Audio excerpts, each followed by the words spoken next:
సౌలు తనకి రాజ్యాన్ని ఇచ్చాడు. రాజ్యం వీడే కాడు, నా మాట వింటే చిరకాలము నేను స్థిరపరుస్తానని, చిరకాలం నేను నీ రాజ్యాన్ని నేను నిలబెడతానని దేవుడు చెప్పాడు. అయితే దేవుడి పట్ల తను ఆ మాట విషయంలో, ఆ మాట వినే విషయంలో, ఆ మాట నెరవేర్చే విషయంలో దాన్ని కొనసాగించలేకపోయాడు. దాన్ని ఆపివేశాడు. మధ్యలో ఆగి ఆ యొక్క దేవుడు ఒక మాటని, దేవుడు ఒక ఆజ్ఞను కొనసాగించలేకపోయాడు. దేవుడి ఆ స్థితిలో ఉండినట్లయితే దేవుడు హెచ్చరిస్తున్నాడు, మధ్యలో వాటిని ఆపివేసుకోవాలిగా ఉండకూడదు. చూడండి, యోసేపు చూడండి, బానిస బ్రతుకు నుంచి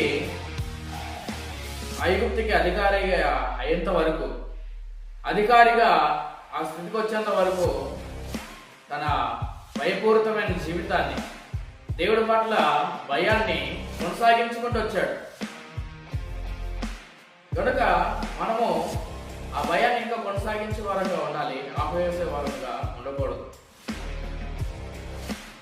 దావీదు కూడా తన యథార్థ జీవితాన్ని కొనసాగించాడు. ఆ యొక్క సందర్భంలోని తప్పిదం చేయడం వల్ల తాను కొనసాగిస్తున్న యథార్థ జీవితానికి ఆటంకం కలిగింది.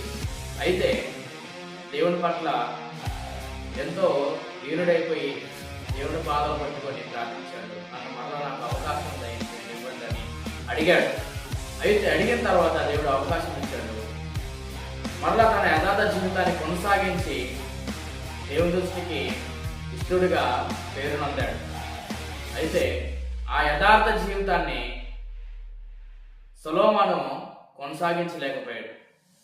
గమనించండి, ఈరోజు ప్రతి ఇంట్లో ఎవరొకరు కొనసాగిస్తున్న వారు ఉన్నారు, కొనసాగించలేక మధ్యలో ఆపేసి ఉన్నారు. కనుక నీ జీవితము, నీ విశ్వాస జీవితం, నీ ఆత్మీయ జీవితం, ఈ సంఘంలో ఉన్న వారందరూ కూడా మీరు దేని చేత కొనసాగించబడుతుంది? శరీర క్రియలతోట, లోకాశలతోట మీ జీవితం కొనసాగించబడుతుంది.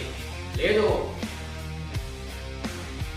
దేవుడు ఒక భయంతోటి, భక్తితోటి, ప్రార్థన జీవితంతో, ఆత్మానుసారమైన జీవితంతో వీటి చేత మనము కొనసాగించబడాలి.